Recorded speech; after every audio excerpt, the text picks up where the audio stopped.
Hi, this is Jeannie from Metal Dollhouse Rescue. Welcome back to my workshop. We're ready for the next phase of this project and it is going along very well. Let's see what we're going to do now. Now, before I get started on doing anything, I'm going to open this box because I cannot wait another day to open this. It just came today and I have no patience to wait. So let me show you what came today. You guys, this came off of eBay, and I always like to give a shout out, credit where it's due when I think about it. This came to my attention via somebody on our Facebook group said, oh, look what's for sale on eBay. And so I went out and looked. Oh yes, I was like, oh yes, look at there. I might have to have that. I've been looking at these and looking at them and thinking, no, I don't need it, but I want it, I want it. Guess what? Look what I got. Oh, I love it. This is my very first time looking at it, my very first time having it out of the box. I'll turn it around. Look, it's the Mark's Babyland Nursery. Woohoo! No, I did not need it. But yes, I did want it. So, guess what? It's dirty. It doesn't have very much rust. Honestly, it's in better condition than I thought it was. Based on the eBay pictures, I'm pretty sure this is going to be my very next project, where I'll probably just clean it up and maybe polish it and probably nothing else. But look what I've got right next door. Let's see what Grandma says. Grandma says, well, it's just about time that you found something for me to do to keep me busy in my retirement. That's right, Grandma. There's your babies. There's your job. There's your nursery. Now I got these recently and I shared them with you. These are not the ones that originally came with the Babyland Nursery, but they're going to look wonderful in there anyway. Maybe someday I'll get the original furniture. Whatever. I love it like this, and so does Grandma. She says, you're going to have to hire a nurse to help me. I said, well, I'll do that. We'll get you some help, Grandma. Yay! So thank you to the lovely teammate that alerted me to the Babyland Nursery. I am thrilled to have it. All right, I'm going to do something else here off camera. I'm going to do a little work here, and then I'm going to come back and show you. But I want to show you what I found. I was going through some of my stuff. You might remember last time I made this replacement wall on the foam core board. I cut it out and everything and measured it. Well, when I was looking at my papers and stuff downstairs, I had reprinted that wall, and I'd reprinted it the actual correct size, and of course I forgot. It doesn't have the white at the top. It's a little darker in color. So I'm going to take this off, use this as my template, and cut it out on here. Then I just have to glue it on. I'll be right back and show it to you. All right, I'm back. Okay, so I took my newer, brighter copy, and I used the one that I ripped off of my foam core board as a pattern, and I cut out my new one and I put it on there with my glue stick. Now, I want to stop and say something here. If you hear me say something wrong, don't be afraid to correct me, because I have gone back and looked at this, and I told you a couple times it did not have any prongs at the front on the top. But interestingly enough, when I made this updated one here a couple months ago, and of course I'd forgotten what I did put some tabs at the top. So I went back and looked, and for some reason I was thinking this was supposed to come up under the bedroom. And there's no holes up here, but it actually will come up over here underneath this. Let me move it over a little bit. It'll come up under this patio, and there are holes there in the patio to accommodate that. So I went ahead and put those tabs on there. I had the tabs on the picture, and I cut out those little tabs there. And I also made that big flap to glue up to the bottom of the floor, because apparently that's not enough to keep that sturdy. And the other thing I did in my wisdom, which really was pretty smart, I made those tabs dark blue or gray, which is the color of the stones that they'll be up here. They'll be right there, and then there'll be another one right there. So I made those tabs to match so that they won't be real noticeable, and I'll probably just use a little glue stick to bend those down. So they will not have to hold them by themselves. They're smaller in their paper, but they are there. And the original one did have tabs at the top. So if you ever hear me say something wrong, please know it was an accident, and don't be afraid to correct me if you catch me in something. But you can see the new one is much brighter colored than the one that I'd run. This must have been a practice shot. I don't remember. It's too long ago, a couple months. Okay, let me show you what else I've done. I like to tell you what I've done off camera, plus I want to show you a new idea I got. One of these windows was really quite grubby, and when I washed it, it got worse and worse and worse. It was like the paint washed off. So I took it downstairs, and I know which one it was. It was this one. You can tell because the back is a little browner. It was this one. And if I can post a before and after picture, I will.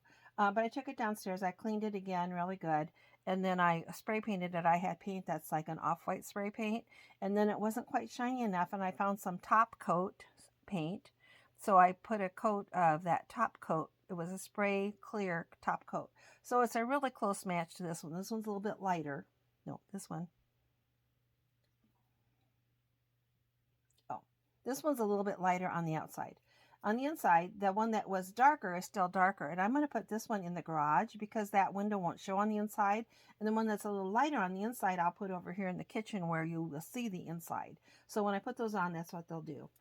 Also, I had a good idea that came from somebody in the group, and I can't remember who, but they said that sometimes they use magic markers or like Sharpie markers to touch up paint. So I gave that a try. You might recall this wall I had not painted. It has a few little scratches at the side, and I've already done a few because I wanted to try this out.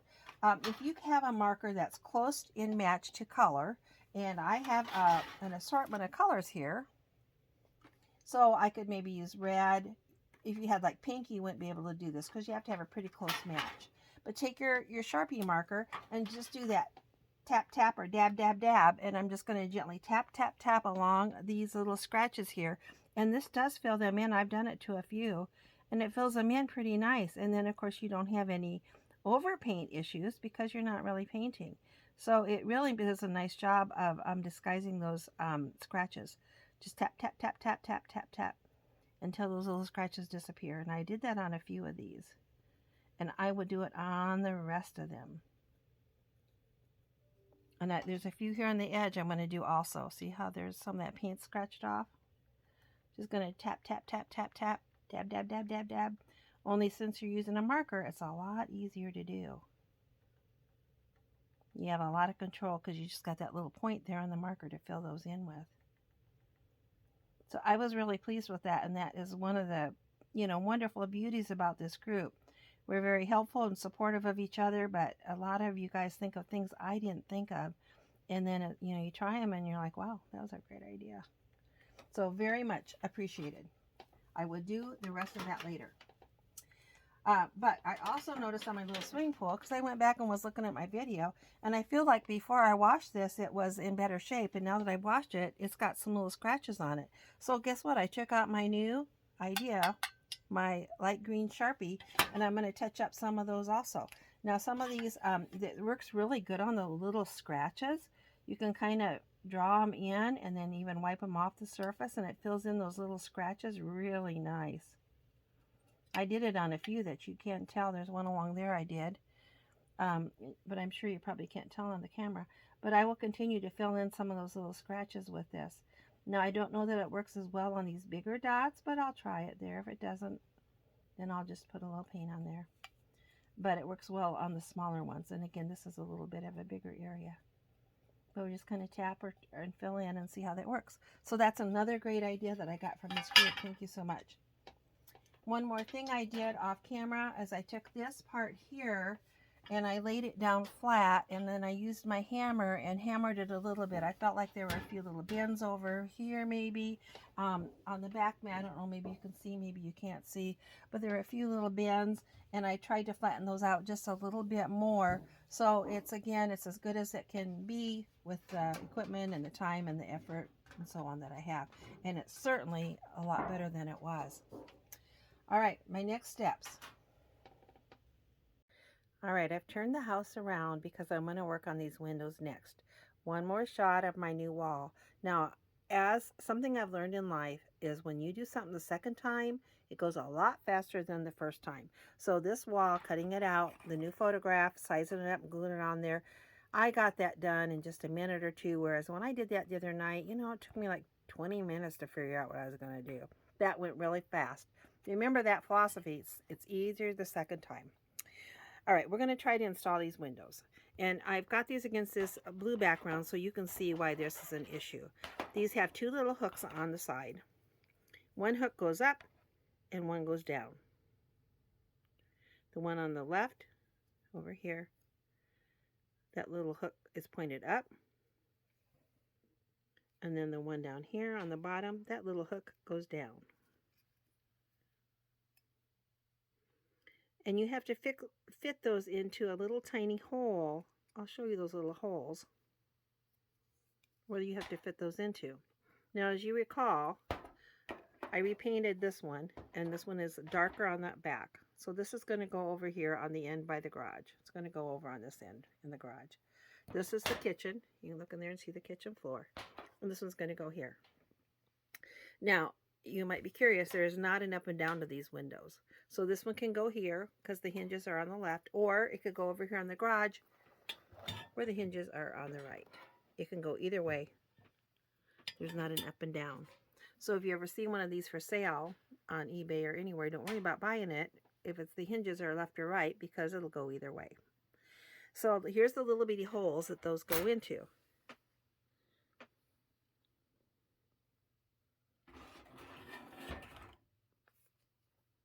There's one right there and one right there. And unfortunately, the little opening is kind of backwards. See, this has got a little wider opening on the bottom than on the top. So I can tell you this is challenging to get in. So let me give you my game plan. I'm going to tell you what I'm going to try to do, and then I'm going to tell you what I'm probably going to have to do. What I'm going to try to do is fit those little notches, those little hooks, up into those holes there. And you will be able to see me wrestle with this, because I can tell you I've done this before in other houses, and it's really not that easy to get those in there. If they don't go in, then I'm going to take my needle nose pliers, and I'm going to bend these hooks. I'm going to bend them, the hook part, it'll be towards me. And this one too, I'm going to bend it towards me. So this hook will bend down. This hook will bend down a little. And this hook will bend up a little. And I would do that the same way. I'll probably have to do the same way with this window. And then I'll see if I can poke them in there.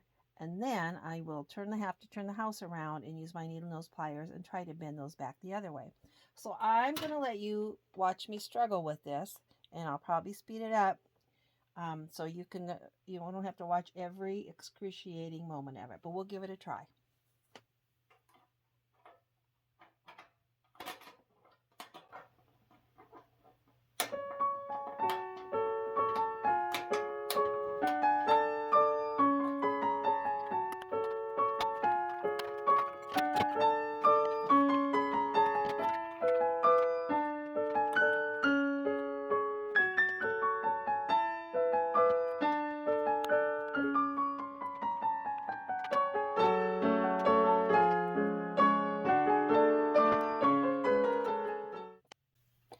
That went just about as predicted.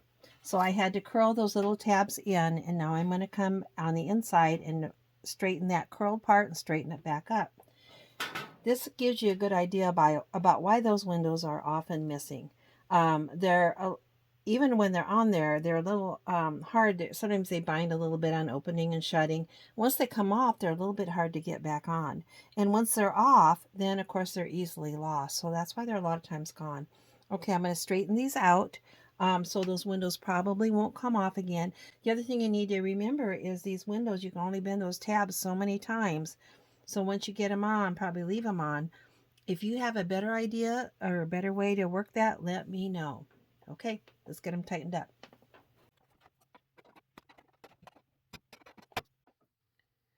That was not too bad of a job. It took me just a few minutes. And now I've got this in here, and I've got that bent up enough that that won't come out easily, and that one bent down enough. And the window will, guess what, open and shut just right. And it doesn't open too far. You don't want it to like push into the house, because then that could screw up your hinges over here. And the kitchen one, the same.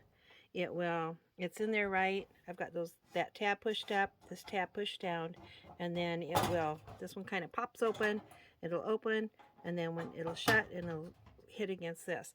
Now this window didn't want to open and shut as smoothly. So I did a little bit of tweaking here on this all of these around. I bent those a little bit and tried to make them straight. This one was bent up quite a little bit, and it kept that window from shutting.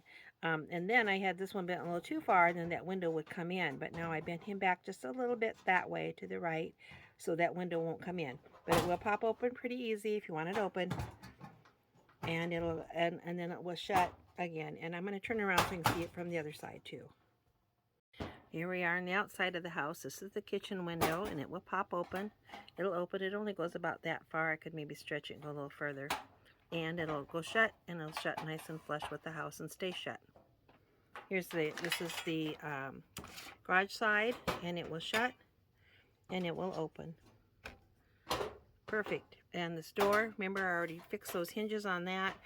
I don't know if you probably don't remember, but there was a little scratch over here. And I just now tried my marker on that. Now this is more of a green, Kelly green or grass green. And this is more of like a dark olive green. But I think for that scratch there, I think that kind of is filling that in, and it's making me kind of happy. And I didn't have to get my paints out. And there's another one here. Let's give this a try. We'll just do tap, tap, tap and see how it looks. I'm sure it's wipe-offable if I don't like it. Now, as with scratches, sometimes you can just kind of tap, tap, tap, and then rub your finger and see if that marker would just kind of fill that in. Kind of. We'll see. We'll play with them a little bit. I may end up getting my paints out for that one. We'll see.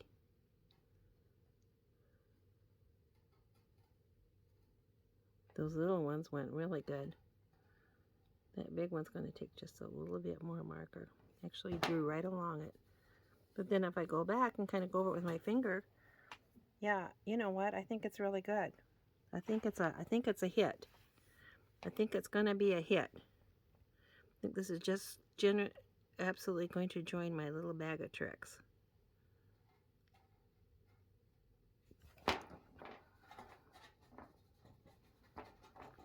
Gonna dab, dab, dab, and then rub it with your finger.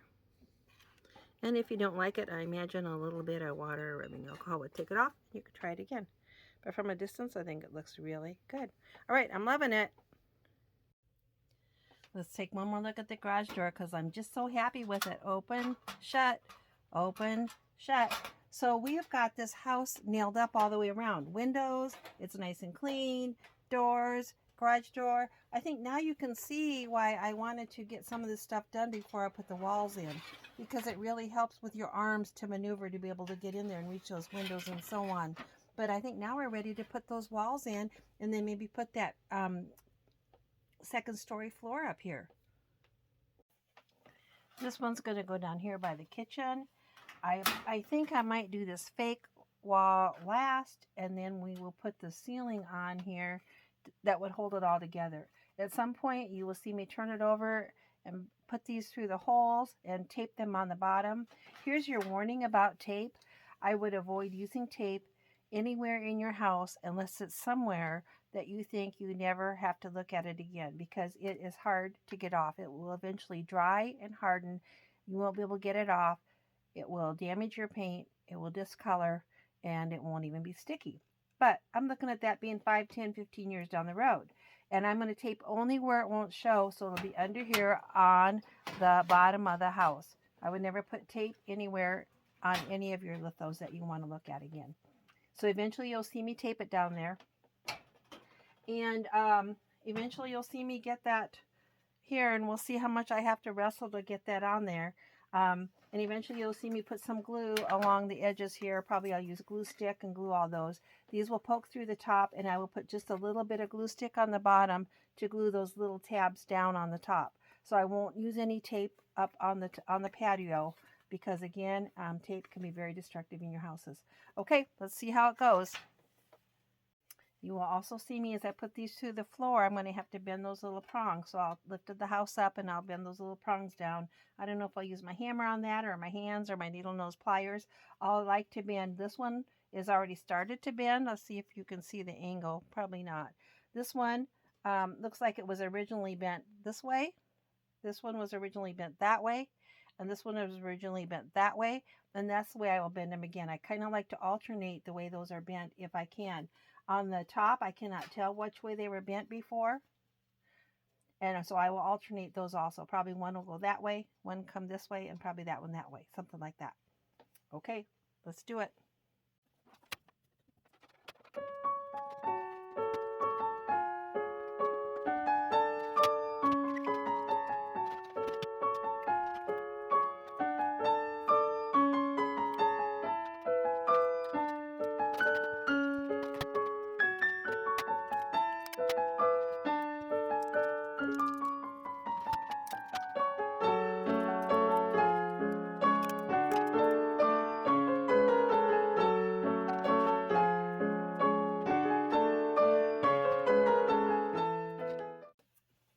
I already made myself a liar because I did put tape over here in the corner of the living room. And the reason I did is that wall wants to flop back and forth, back and forth, back and forth, this one here.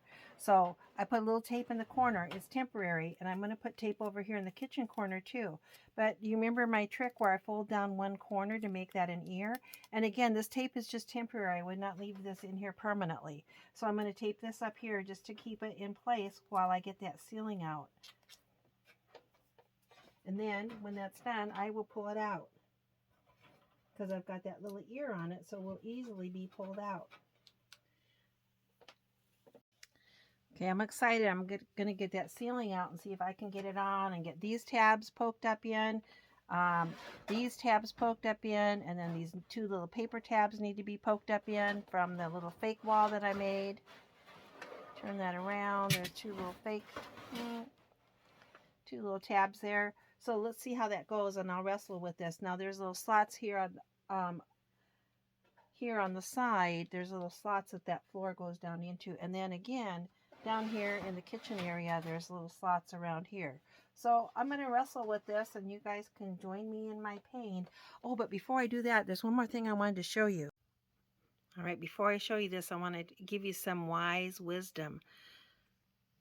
There's sometimes a good reason to not make your house real tightly put together, not bend those tabs down real tight. If you think you may ever want to take it apart, I wouldn't bend those down real tight.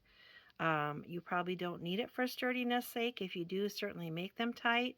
Otherwise, I didn't bend them down real tight, and I'm glad I didn't, because jokes on me. As I came around and looked, I had this wall in backwards. I had this the kitchen side, and when you come into the kitchen, that was the dining room side. So I was glad I didn't have those tabs real tight. That's a good learning experience.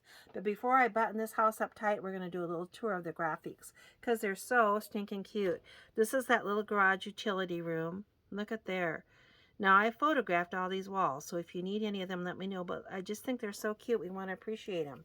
Here's the back one. Again, I got this from a picture from Linda from her house. Thank you so much to her. And then I reprinted it a little darker color. This wall is kind of plain. But you come in here to the living room, and we've got a fireplace with a lit fire. Sometimes they're lit, sometimes they're not. In some houses they are. Look at the bookcase. Look at the little cat sculpture there on top of the bookcase. And over here, I'm not sure what it is. Well, I'll have to look at it. But look, I wanted to show you this on the wall. There's like a lady, maybe an Asian looking lady. So fancy. And over here is a man to go with her. I just love these graphics. Then you come over here and there's pictures on this wall. Then in the kitchen, there's this cute clock. The back window, look, it's got a little decorative plate there on the wall. And look at this little wall. It's got like, I don't know, condiments or something like that. Anyway, so cute. I just wanted to show you that before I button this up. Okay, let's see if I can get the next floor on, or the ceiling.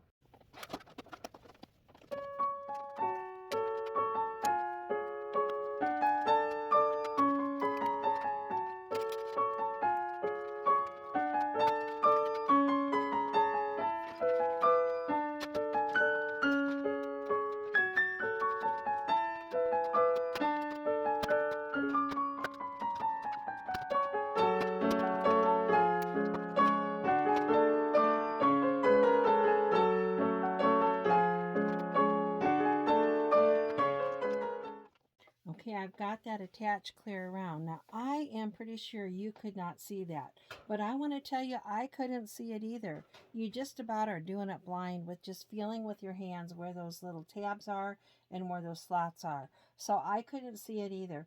But I did get all of those slots in, and I turned the house around to make sure that everyone's in. Most of them I did not make real tight. There were a couple down on the end above the kitchen I did make kind of tight because it felt like it was loosish. The other thing I learned or remembered is there's kind of an order to how you have to put these together. And this wall had to come flop down, my little temporary wall, because I couldn't get my hands in there to get this attached up here with that wall there. So in fact, I kind of had to pull that apart. But then we're going to get it back in place. It is taped still on the bottom, and we're going to get those little tabs through at the top, and then he'll be back in place, and I'll put a little glue on him if I need to. But otherwise, he looks really good. The house is actually, it's just beautiful. It is just beautiful. I'm glad we took a tour of it before I put it together because it gets dark back in those rooms. But this floor, I think we are going to call it done. Once I get this wall tacked up there again, that little removable wall. But it looks really, really good, you guys. I think we're going to call this good tonight. My next stage is I'm going to get out all the pieces that go up here. There's pieces that go around the end, and then there's a couple of wall pieces. I think there's three or four wall pieces. And then all the side walls, and then ultimately the roof. I don't think those walls need any touch-up paint because I think I've looked at them and I might have touched them up already. So they're going to have be clean and polished, which I'll do either off camera or I'll do it on camera real fast again. And then assembled. I can't remember if I've got my top windows in or not. I'll have to get that out and look. As I recall, this house has got, it's interesting the way it gets put together. I think it's a little different. It's different than the Marx's, if I remember right. If I remember right, I think, well, honestly, I can't remember. I'll get the pieces out and we will do that next time. Thank you again for joining me in my workshop. I hope you'll come back to my next session so we can see how this process is going. See you later.